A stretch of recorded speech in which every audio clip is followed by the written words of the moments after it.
Foundation based in Washington, D.C. It's great to be back here in San Diego. I lived here for about a decade when I was a professor at the International Relations School at UCSD. I'm going to tell you a little bit about the Ocean Foundation, a little bit about our view and role on the blue economy, and then talk about our Rockefeller Ocean Strategy and our Seagrass Grow Offsets program that Michael suggested would be interesting for you to see. We're about the ocean. We care about the ocean because of how much of the planet it covers, how many people it feeds, all of the things that the ocean provides to us, and that's absolutely critical that we take care of it. And so as we think about investments in the blue economy, how do we prevent those investments from undermining these services that the ocean provides? If we have an unhealthy ocean, it puts us at risk. And right now is a critical time to work on this, partly because we have been overburdening the ocean. There are all of these things that we are doing that are changing the ocean. We're putting too much bad stuff in and taking too much good stuff out. I particularly spent a lot of time at the Ocean Foundation focusing on how carbon emissions affect our planet, our ocean, and then our human settlements through sea level rise and flooding, coastal erosion, the warming of the ocean, which is causing species to shift, more severe storms that affect our coastal installations, hypoxia, the chemistry change of ocean acidification. This is the threat that I think is the biggest threat to our ocean and our food security that there is.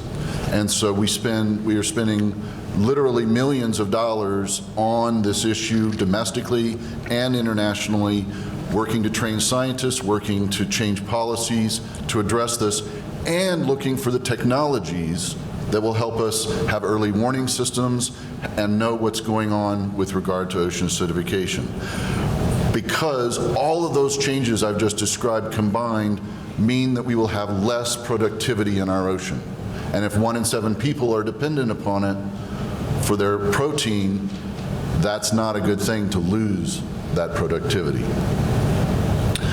Unfortunately, this change is accelerating rapidly and cumulatively. We are not spending enough money in the philanthropic field or in the business investment field to solve some of these challenges, threats to the ocean. How can we do a better job? Our foundation is a public foundation. We do not have a private endowment standing behind us. We're not, one of these ones where a family someone died and left a lot of money. I still welcome that if anybody's interested. But fundamentally, we work with lots and lots of individual donors, corporate donors, and government agencies, our U.S. government and other governments, to do philanthropy for them all over the world. So a big part of that is serving donors, setting up pooled funds, donor-advised funds, committee-advised funds, but also we do a lot of what's called fiscal sponsorship. We have 50 different projects where we take care of the back office for them, and they do their work on the water, on the coast, on the beach. We do some of our own work, which we call generating new ideas, and a couple of those are the investment strategy and seagrass program that I'm going to talk about. We're trying to build a community of all of those donors, those projects, and the grantees, and try and support effective change for conservation. Increase people's knowledge about these threats and the different kinds of solutions and technologies that might help address them. This focus on solutions, I hope, is a positive one, rather than purely being about the sky is falling kind of traditional environmental messaging. I think that we spend a lot of time looking for solutions, sharing those solutions, and getting things done, and thinking more holistically, not in terms of silver bullets, but in terms of a suite of activities that could be done to make a difference in the ocean. So, the blue economy, okay? We've spent a lot of time with the Center for Blue Economy at Middlebury working on, what is it we're talking about, right? Everybody's talking about blue economy, blue growth, ocean economy, et cetera, and we don't necessarily all mean the same thing, and we don't necessarily know what we're talking about. So we got together the nerdiest room of people you could possibly imagine. We got the people who handle national income accounts from 10 different countries in a room to compare notes about what do you track and what do we track with regard to the ocean. And there was obviously the list that everybody commonly lists as ocean economy pieces. There were things that others listed that everybody recognized as ocean. And then there were, indirect things and emerging sectors, and we're trying to figure out how we define this, but also how we talk about that list of services that the ocean provides and the economics of the value that we get from the food that's provided, the storm surge prevention that's provided, et cetera, but also if there's a difference between sustainable investing in the blue economy and unsustainable investing in the blue economy, what does that look like? Here's an attempt to sort of imagine this, right? Where at the bottom you have the entire ocean and coastal economy. A subset of that is the blue economy and the environmental costs from the bad or unsustainable or extractive pieces of the ocean economy. And then we get to thinking about what are market values and things that we don't value in the marketplace. And so we're challenging ourselves to define this new blue economy sector that gets us into investing in more sustainable activities in the ocean, investing in technologies and activities in the ocean that actually reverse the decline of the ocean and make things better. And part of that is this effort that we've put together with these national income account studies to measure what this looks like so that we can recognize that, we could do well with ours, but if Canada and Mexico don't, they're all interconnected. And how do we begin to recognize that as well? One of the pieces, besides emphasizing that a lot of what we've done is put too much bad stuff into the ocean and take too much good stuff out, is when I say new blue economy, I'm thinking about a new definition, a new dynamic, not a time scale, right? We know that technology for shipping, for example, is dramatically changing over the last few years, so that a very old sector is doing a much, much better job on sustainability. At the same time, we have brand new activities coming online, such as seabed mining, that may not be, by definition, sustainable. And so it's not about a time scale, it is about a type of emerging sectors.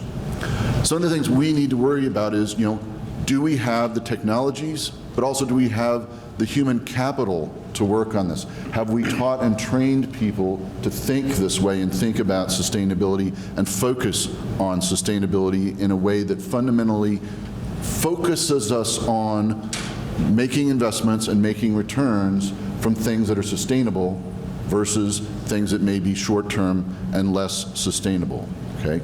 This is the quick list of traditional ocean economy that damn near everybody recognizes, and these are some of the new emerging ones. And I think this universe is not a complete universe, these two slides, but fundamentally it begins to ask us, okay, which of those old ones and which of these new ones fall into sustainability? Which of them lend themselves to research and development of technologies to make them more sustainable and less harmful? These are a few more of the new ones that we've been tracking. So Michael asked me to talk about our Rockefeller Ocean Strategy and our Seagrass Grow Blue Carbon Offsets program, which are a couple of the things that we've developed in the Ocean Foundation. The motive for the first one was that after the BP oil spill, we discovered that a tremendous number of philanthropic foundations who had as marine conservation their mission held BP stock. because they either believed the rhetoric that it was beyond petroleum or it was the green oil company or whatever. They weren't necessarily holding their endowments in things that were consistent with their goal of conservation. We worked to create a new investment portfolio that was filled with holdings that were actively good for the ocean. So it's a positively screened fund. We sat back and said, we know what the threats to the ocean are. We have a good idea what the solutions to many of those threats are. We can then ask us which industry sectors might be working on those very solutions and then get to an investment. Okay. As an example, we knew that ballast water is introducing alien invasive species to our bays and harbors. We know that the solution is clean the ballast water. We can imagine that the industry sectors would be the filtration sector, the chemical treatment sector, and then it's just a matter of looking at those companies who are working on this problem and looking for the best in class solutions, right? And in this example, we eventually found a company that was using filtration and UV light treatment for ballast water, and that's where we placed our bet. We'll see how we do. When we came up with this idea, we spent 5 years looking at thousands of companies, boiled it down to a few hundred companies, back tested them for 5 years, watched them for 12 months, and decided that, hey, our hypothesis of investing in things that were solving threats to the ocean was actually a good thing, looked good. We began meeting with potential investment companies because I wasn't going to become an licensed financial investment advisor, and we eventually selected Rockefeller and Company to do this. And the result of our combined strength with them is they look at the economic fundamentals. They also run everything through their corporate social responsibility and environment, social, and responsibility screens. And then we at the Ocean Foundation look at everything to say whether the company has a product or service that is actively good for the ocean. So it's a triple screen system. We launched this investment in 2012, so we have more than 3 years of track record, and we have done as well or better in most circumstances than our industrials baseline and better than the S&P. We have raised about 20 million and have investments in, I think it's 51 companies now. And so we're excited that our investment hypothesis seems to be holding very well. And the idea is if we're investing in these companies and they're doing well, we're making the ocean healthier, which is good for all of us. All right. Climate change, ocean acidification, biggest threats to the planet, regardless of President-elect's view on them. We began asking ourselves, what can we do that is positive to help address climate change and do more? We ended up creating a blue carbon calculator and an offset program. And so what we have set up at Seagrass Grow is you can go online, you can calculate your carbon footprint, your business's carbon footprint, and it'll tell you how much seagrass needs to be planted to offset exactly that much carbon footprint, and we will take care of planting the seagrass to make sure that happens. It's a species that exists all over the planet. It is remarkably efficient at taking up carbon, moving that carbon through the plant system and into the seafloor, where it, as long as it's not disturbed, it is stored for literally thousands of years. And seagrass doesn't catch on fire, so we're in good shape there in terms of release from the plant itself.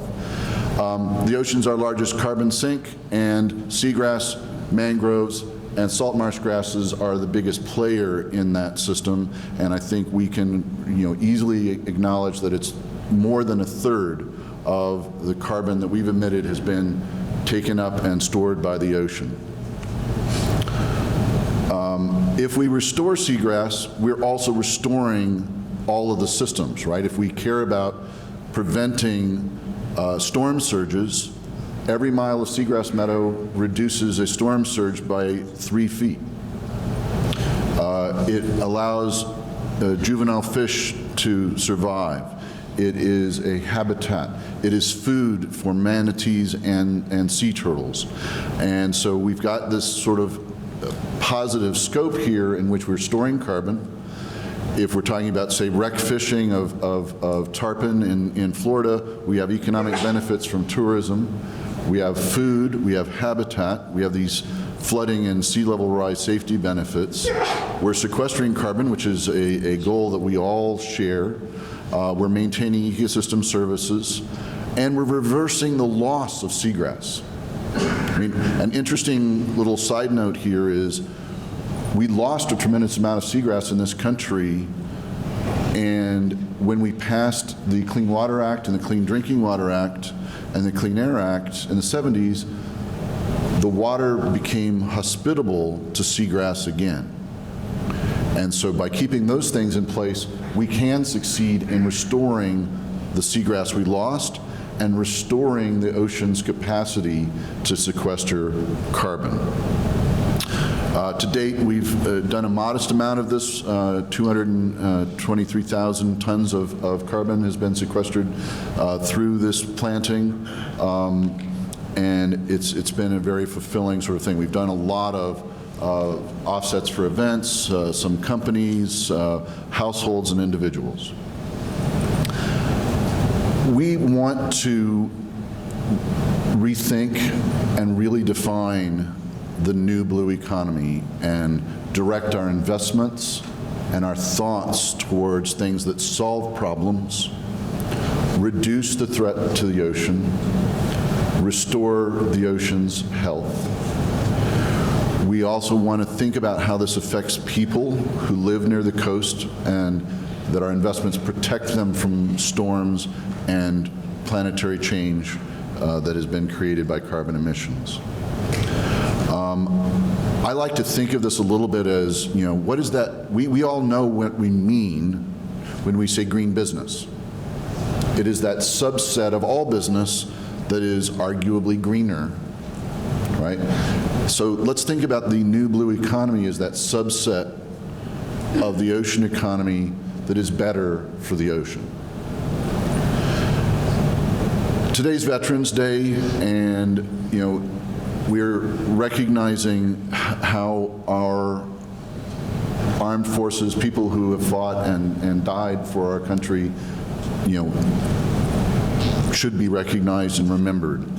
And I also want to note that the Department of Defense and the U.S. Navy are real leaders in some of this thinking about sustainability of renewable energy systems and propulsion systems for ships, quiet ship technology that eliminates noise pollution in the ocean.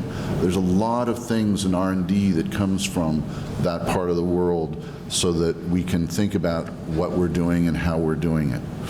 So I will stop there and say thank you, and I've left just a couple of minutes if anyone has any questions.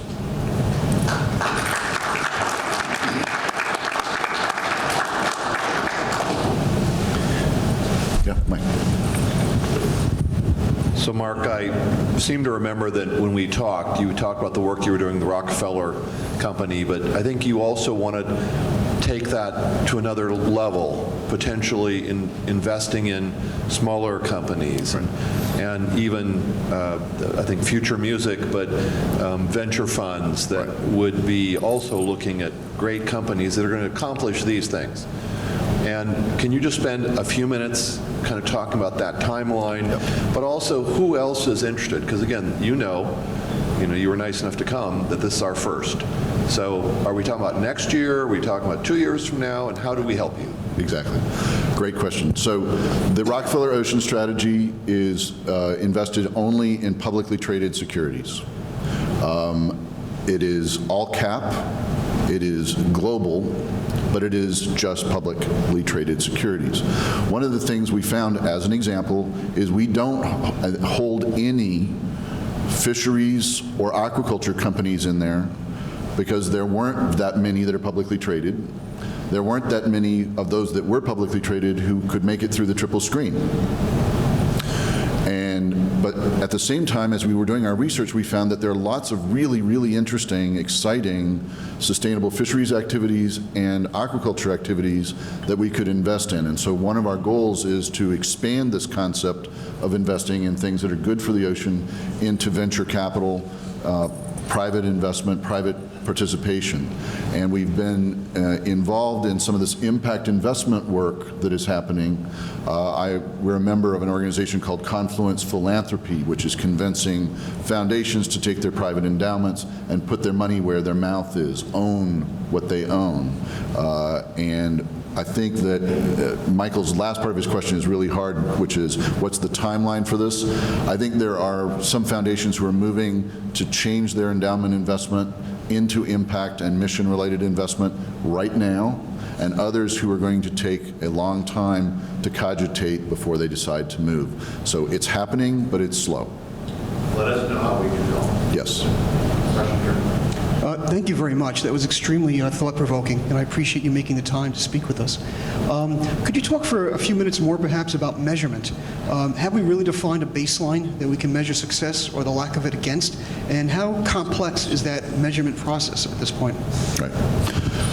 That's an excellent question, and we've actually been working a lot on that measurement of impact. There was I think it was a Time magazine article about 3 or 4 years ago that said, all of philanthropy is doing it wrong. We should be giving with our head, not with our heart. If you want to save lives and you care about tuberculosis, forget tuberculosis, invest in controlling mosquitoes in Africa, you'll save more lives. That forgets that people's philanthropy, people's gift giving and concern is related to something they care about or something that happened to them. And so we've tried a blended approach of saying, okay, what do you love and care about that's going to keep you passionate and keep you engaged, hopefully oceans? And then how do we measure it with our head, and how do we look for effectiveness, right? If we're talking about sea turtle conservation, how much beach is protected? How many sea turtle nests are protected and successful, et cetera, et cetera. Can we get those sorts of numbers and measurements to understand what is successful or not? If we're talking about carbon sequestration, we've spent the money on getting the science to know how much eelgrass takes up, how it stores it, and how long it stores it. We've gone the next step and had verified carbon standards do an independent verification standard for us on restoration of seagrass, mangroves, and salt marsh grasses. So we can now go the next step and begin to talk, say, for example, with California's cap and trade program, where you have measurable offset credits. And that's hard work, but we're doing it. Question back here. Yes, in relation to the seagrass that you're planting, it seems to me that the water quality is affecting the existing seagrass, but you're planting more seagrass. Why is not the focus on improving the water quality so it's not eliminating the existing seagrass, and wouldn't adding more seagrass, the water quality would kill it off? So we've been focusing on doing restoration in places where water quality has improved dramatically. Particularly, we look for places where you have a very healthy meadow and where someone, say, has grounded a boat or run through with a prop and have prop scars through it. Can we restore those places where the water quality is already high and make sure those damages to the meadow don't erode and lose more and more meadow? And so we can restore an existing meadow.